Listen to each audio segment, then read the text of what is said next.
All right, here's a good question.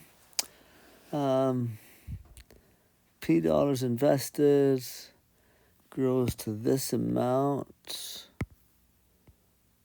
So P is how much you put in, A is how much you wind up with, T is the number of years, and I is the interest rate. Let's write our formula down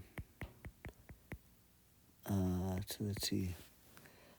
Interest rate, so 2480, that's how much I start with, so that I put that in for P, grows to 3670, that's my total amount, to the 1 plus, and it does that all in 2 years. So then I've got an equation, and I need to solve for I. So to get I by itself, first thing I would do is divide both sides by 2480. Okay, so you're going to come up with 1.4 something. I forget the exact number. You can get that on your calculator. Is equal to 1 plus I squared.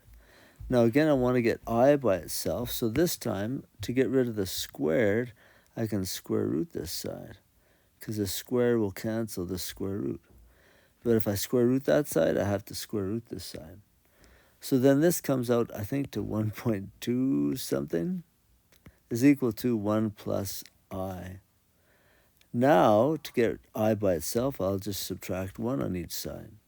So this comes out to 0.2, I forget the exact number, something like that. And so that'll be my interest rate. But interest rates are always expressed as percentages.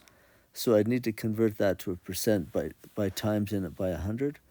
So I think the answer comes out to 25.65%, which is a great interest rate. If you ever get that, take it.